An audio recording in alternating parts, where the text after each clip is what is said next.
तो हेलो दोस्तों, इस वीडियो में हम लोग सॉल्व करने वाले हैं क्लास 9 मैथ्स का एमसीक्यू क्वेश्चन। चैप्टर का नाम है आपका ट्रायंगल यानी कि त्रिभुज। क्वेश्चन नंबर 1 से लेकर 10 तक इस वीडियो में हम लोग सॉल्व करने वाले हैं। और ये है आपका क्लास नंबर यानी कि 41 तक का क्लास हो चुका है, जिसका लिंक डिस्क्रिप्शन में है। यदि आपने नहीं देखा तो जाकर देख सकते हैं, ठीक है। और ये है आपका टारगेट, यानी कि हमारा टारगेट है क्लास 9th में बोर्ड एग्ज़ाम में A+ स्कोर करना, ठीक है, यानी कि A+ ग्रेड हासिल करना। तो चलिए क्लास को शुरू करते हैं। तो यहाँ देखिए क्वेश्चन नंबर 1। क्वेश्चन नंबर 1 में हमसे पूछा गया है दो सर्वसम आकृति होते हैं, यानी कि असमान होते हैं, समान होते हैं, समानुपाती होते हैं, या इनमें से कोई नहीं। तो क्या होते हैं? समान होते हैं, ठीक है। ऑप्शन नंबर बी सही होगा।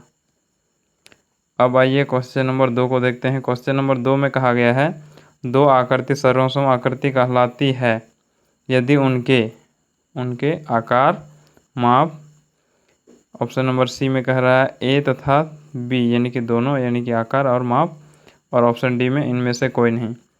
यदि उनके एक दूसरे के समान हो यानी कि आकार और माप, या ए और बी दोनों, तो क्या होगा? ए और बी दोनों, यानी कि कोई भी दो आकृति हम लोग कह सकते हैं कि ये सर्वसम है यदि उसका आकार और माप दोनों समान हो, ठीक है। जैसे कि ये मान लेते हैं त्रिभुज है और ये वृत्त है।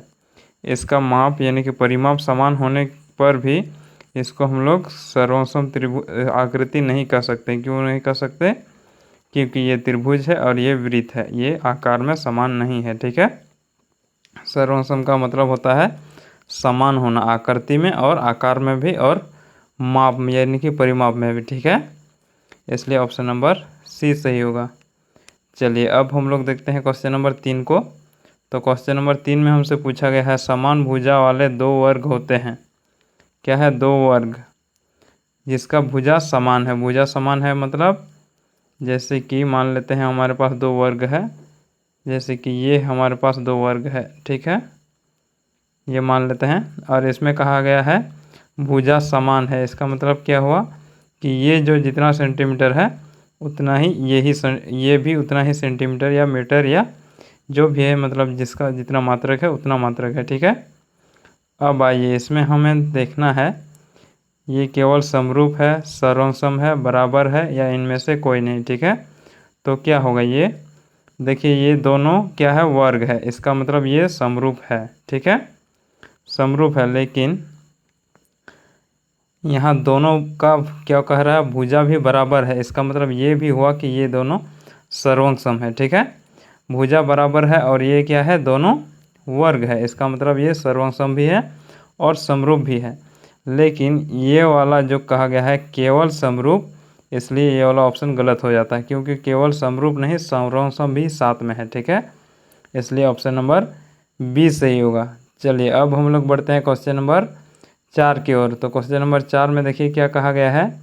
इसमें पूछा गया है समान त्रिज्या वाले दो वृत्त। क्या है? वृत्त की जिसके वैसे वृत्त है जिसकी त्रिज्या समान है, ठीक है, यानी कि बराबर है। मान लेते हैं ये हमारे पास एक वृत्त है और दूसरा वृत्त ये है, और इसमें कह रहा है कि ये त्रिज्या समान है। त्रिज्या समान है का मतलब जिसका जो त्रिज्या है यहाँ से यहाँ तक की दूरी वो क्या है? आर है, तो इसमें भी आर है, ठीक है। ये कह रहा है त्रिज्या समान है। तो अब हमें देखना है ये सर्वसम है, केवल समरूप है, या उपरोक्त सभी, या इनमें से कोई नहीं, ठीक है। तो यहाँ ध्यान दीजिएगा ये दोनों वृत्त है, इसका मतलब ये क्या है? समरूप, दोनों मतलब आपस में समरूप है, ठीक है। दोनों वृत्त है तो समरूप है, त्रिज्या जो भी हो।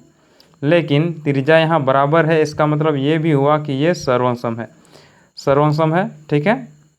इसका मतलब ये सर्वसम भी है और समरूप भी है। और यहाँ क्या कहा गया है? केवल समरूप, इसलिए ये वाला ऑप्शन गलत हो जाता है, ये वाला ऑप्शन सही हो जाता है, ठीक है। क्योंकि यहाँ सिर्फ रहता समरूप और यहाँ सर्वसम, तो यहाँ और ये वाला ऑप्शन सही हो जाता है। कौन वाला ऑप्शन? ऑप्शन नंबर सी, यानी कि उपरोक्त सभी। उपरोक्त सभी का मतलब ऊपर वाला दोनों, ठीक है। चलिए अब हम लोग आते हैं क्वेश्चन नंबर 5 पे। तो क्वेश्चन नंबर 5 में हमसे पूछा गया है सर्वसम त्रिभुज के संगत होता है, यानी कि संगत क्या होता है? असमान होता है, समान होता है, समानुपाती, या इनमें से कोई नहीं। तो सर्वसम आकृति यानी कि त्रिभुज के लिए संगत भाग क्या होता है, बराबर होता है, यानी कि समान होता है। चलिए अब हम लोग देखते हैं क्वेश्चन नंबर 6 को। तो क्वेश्चन नंबर 6 में हमसे पूछा गया है निम्नलिखित में से, क्या पूछा गया है, निम्नलिखित में से कौन त्रिभुज की सर्वसमता की कसौटी नहीं है। ठीक है, तो पहले हम लोग देख लेते हैं सर्वसमता की कसौटी क्या क्या होते हैं। तो यहाँ देखिए, मान लेते हैं हमारे पास त्रिभुज दिया गया है, क्या दिया है, त्रिभुज दिया गया है। ठीक है, ये मान लेते हैं और इसका सर्वसमता की कसौटी को हम लोग देखेंगे। यहाँ देखिए, यदि किसी त्रिभुज का ये कोण और ये भुजा और ये कोण यानी कि लगातार होना चाहिए, इसी क्रम में होना चाहिए। ध्यान दीजिएगा, यहाँ वाला कोण नहीं, यहाँ वाला भुजा नहीं, वैसा नहीं होना चाहिए।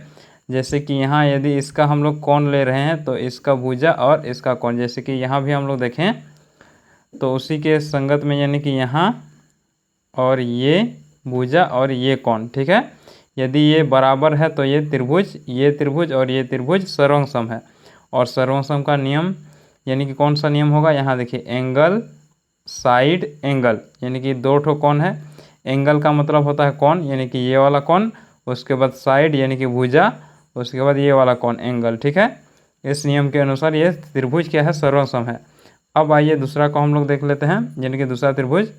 मान लेते हैं ये हमारे पास एक त्रिभुज है और ये और दूसरा त्रिभुज है। ठीक है, अब इसको हम लोग सर्वसम कहेंगे कब, यानी कि कह सकते हैं जब यदि तीनों भुजा आपस में बराबर हो। ठीक है, यानी कि ये जो है वो इसके बराबर होना चाहिए और ये जो है वो इसके बराबर होना चाहिए। ठीक है, तो हम लोग कह सकते हैं कि ये त्रिभुज दोनों त्रिभुज है, ये सर्वसम है। किसके अनुसार, मतलब सर्वसमता का नियम हम लोग कह सकते हैं किसके अनुसार, साइड साइड साइड, यानी कि तीनों भुजा के अनुसार। ठीक है, तो ये भी एक सर्वसमता के नियम है, यानी कि त्रिभुज की सर्वसमता के नियम है।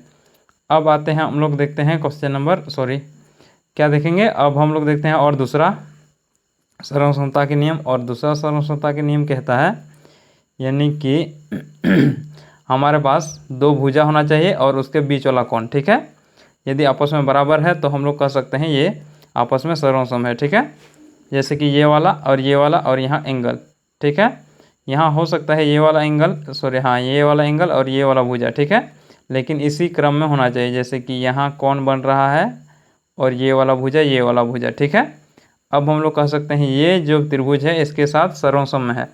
सर्वसम मतलब आपस में बराबर है। ठीक है, तो इसका नियम क्या होगा, वो होगा साइड एंगल साइड। ठीक है, अब आते हैं हम लोग दूसरा, यानी कि नेक्स्ट में क्या है, मान लेते हैं हमारे पास एक त्रिभुज है समकोण त्रिभुज और दूसरा भी है समकोण त्रिभुज। ठीक है, तो यहाँ देखिए, ये होगा हमारा राइट एंगल यानी कि 90 डिग्री, ये हो जाएगा 90 डिग्री। अब ये होगा हाइपोटेन्यूस, ये होगा परपेंडिकुलर, ये होगा हाइपोटेन्यूस, ये वाला कर्ण। ठीक है, तो यहाँ देखिए, इसको हम लोग कहते हैं एच हाइपोटेन्यूस और इसको हम लोग कहेंगे राइट एंगल यानी कि 90 डिग्री। तो इसमें ये और ये दो भुजा बज रहा है। ठीक है, तो इसमें हम लोग कह सकते हैं ये कौन सा नियम के अनुसार सर्वसम है, ये सर्वसम का नियम है RHS। ठीक है, RHS, R का मतलब 90 डिग्री, H का मतलब कर्व, उसके बाद साइड यानी कि ये और ये, इनमें से कोई भी भुजा यदि इस भुजा के साथ बराबर में है यानी कि बराबर है तो ये सर्वसम है। ठीक है, अब आते हैं हम लोग, ये वाला देख लीजिए और एक ठो ये वाला। ठीक है, और इसको भी हम लोग इस प्रकार लिख सकते हैं, ये जो है उसको हम लोग लिख सकते हैं एंगल साइड। ठीक है, चलिए, मतलब इसका यही स्पेशल केस होगा, जैसे कि इसमें कभी इस प्रकार होता है, जैसे कि हम लोग दिखाएं। चलिए नेक्स्ट पेज में आते हैं, ये वाला पेज में। जैसे मान लेते हैं हमारे पास ये त्रिभुज है। ठीक है, अब इसमें एंगल साइड यानी कि एंगल और ये वाला साइड। ठीक है, वैसा हो सकता है एंगल और ये वाला साइड, तो उसको हम लोग कह सकते हैं एंगल साइड, ये वाला। और ये इसी का स्पेशल केस है, कौन वाला, इसका। ठीक है, ये वाला।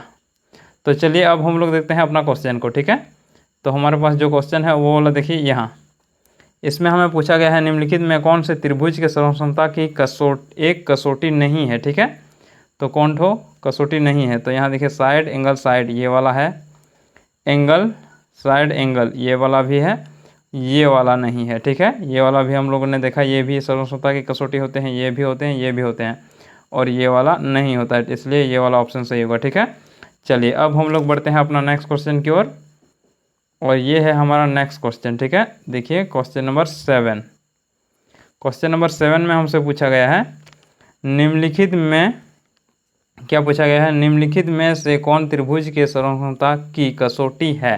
ठीक है, तो कौन ठो है सर्वसमता की कसौटी। तो यहाँ देखिए ये नहीं होगा, ये भी नहीं होगा, ये भी नहीं होगा, ये होगा, ये क्या है सर्वसमता की कसौटी है। ठीक है, चलिए अब हम लोग बढ़ते हैं अपना नेक्स्ट क्वेश्चन की ओर, और ये है हमारा क्वेश्चन नंबर 8।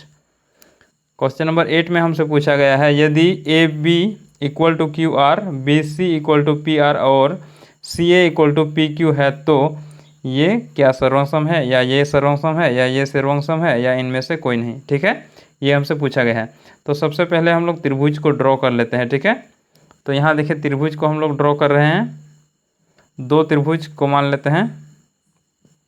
ये हमारे पास एक त्रिभुज है, अब दूसरा यहाँ है। ठीक है, अब इसमें हम लोग इसको, इसका नाम यानी कि रख लेते हैं, इसका नाम क्या है, इसका नाम रख लेते हैं, रुकिए थोड़ा, ये वाला, इसका नाम रख देते हैं ए बी सी। ठीक है, अब इसका रख देते हैं पी क्यू आर। अब हमें देखना है A B equal to Q R, A B कहाँ है, यहाँ है, और ये किसके बराबर है, क्यू आर, क्यू और आर यानी कि इस भुजा के बराबर है। ठीक है, अब देखिए B C equal to P R, B C यहाँ है यानी कि इसको हम लोग यहाँ और इसको मार्क कर देते हैं, इसको भी पी आर यानी कि ये वाला। ठीक है, अब देखिए सी A equal to P Q, सी ए ये वाला यानी कि इसको हम लोग मार्क कर दिए और इसको भी हम लोग मार्क कर देते हैं। ठीक है, अब यहाँ देखिए इसमें हमें देखना है ये त्रिभुज जो बन रहा है ये कौन ठो त्रिभुज सर्वसम है। ठीक है, तो यहाँ देखिए त्रिभुज ए बी सी, त्रिभुज ए बी सी का मतलब यहाँ से ए बी सी। ठीक है, ये वाला कौन बन रहा है, तो उसी प्रकार यहाँ भी होना चाहिए बी के जगह, बी के जगह का मतलब ये त्रिभुज हम लोग बना रहे हैं ए बी सी यानी कि बी को बीच में, तो यहाँ क्यू को बीच में लाना होगा यानी कि ये वाला। ठीक है, तो उस प्रकार बन रहा है। ये यहाँ से देखें तो ये नहीं हो रहा है पी क्यू आर, चूँकि यहाँ 3 डॉट यानी कि ये जो भुजा है वो इसके बराबर है। ठीक है, और ये इसके बराबर नहीं है, इसलिए ये वाला नहीं होगा, ये वाला गलत हो जाएगा। अब ये वाला देखिए सी बी ए, सी बी ए कहाँ से गिनेंगे, सी बी ए यानी कि इससे। ठीक है, यानी कि यहाँ से पी, यहाँ से देखेंगे हम लोग पी आर क्यू यानी कि पी आर क्यू, तो पी आर क्यू नहीं हो रहा है, ये वाला भी गलत होगा। यहाँ ध्यान दीजिए, हम लोग यहाँ ये वाला जो मार्क किए हैं इसको ध्यान दीजिएगा, यहाँ 2 है तो यहाँ 2 से हम लोग शुरू करेंगे, और यहाँ से हम लोग 1 में अंत कर रहे हैं तो इधर से इधर। ठीक है, ध्यान दीजिएगा। और उसी प्रकार इसको भी देखेंगे, इसमें देखेंगे क्या है बी ए सी यानी कि बी ए सी, यहाँ 1 से लेकर 3। ठीक है, यानी कि 1 से लेकर 3 बी ए सी यानी कि आर क्यू पी होना चाहिए, यानी कि आर क्यू पी। यदि ये त्रिभुज है तो सर्वसम होगा आर क्यू पी। ध्यान दीजिए यहाँ पी बीच में आ गया, यहाँ बाद में होना चाहिए था, इसलिए ये वाला भी गलत होगा, ये वाला ऑप्शन डी सही होगा। ठीक है, चलिए अब हम लोग बढ़ते हैं अपना नेक्स्ट क्वेश्चन, और ये है हमारा क्वेश्चन नंबर 9। इसमें हमसे पूछा गया है यदि एक त्रिभुज की तीनों भुजाएं एक दूसरे त्रिभुज की तीनों भुजा के बराबर हो तो दोनों त्रिभुज सर्वसम होते हैं। यानी कि किस नियम के अनुसार सर्वसम होते हैं, त्रिभुज जब त्रिभुज के तीनों भुजा बराबर होते हैं तो वो साइड के नियम के अनुसार सर्वसम होते हैं। ठीक है, हमने बताया आपको जो पहले वाले क्वेश्चन में। चलिए अब हम लोग देखते हैं लास्ट क्वेश्चन, इस क्लास का लास्ट क्वेश्चन है ये वाला, देख लीजिए। इसमें कहा गया है दो त्रिभुज सर्वसम होते हैं यदि इन त्रिभुजों के 2 कोणों के युग्म बराबर हो तथा वह भुजा जिस पर दोनों कोण बन रहे हैं बराबर हो तो किस प्रकार सर्वसम होंगे, यानी कि सर्वसम का कौन सा नियम वहाँ लागू होगा। ठीक है, तो ध्यान दीजिए 2 कोण का मतलब जैसे कि मान लेते हैं हमारे पास ये त्रिभुज है, दो कोण यानी कि ये वाला कोण और ये वाला कोण और बीच वाला ये वाला भुजा, ठीक है। उसी प्रकार यहाँ एंगल, ये वाला एंगल और ये वाला भुजा। तो ये क्या कौन सा नियम है? एंगल साइड एंगल, ठीक है। इस नियम के अनुसार ये त्रिभुज सर्वसम है। तो चलिए देख लेते हैं। तो कौन वाला ऑप्शन सही होगा? एंगल साइड एंगल, ये वाला ऑप्शन। तो उम्मीद करते हैं आप लोगों को समझ में आ गया होगा। तो चलिए फिर हम लोग मिलते हैं नेक्स्ट वीडियो में। और यदि आपने टेलीग्राम चैनल नहीं ज्वाइन किया है तो ज्वाइन कर लीजिए, जिसमें हम लोग इसका PDF आपको प्रोवाइड करते हैं, ठीक है। तो चलिए हम लोग मिलते हैं नेक्स्ट वीडियो में।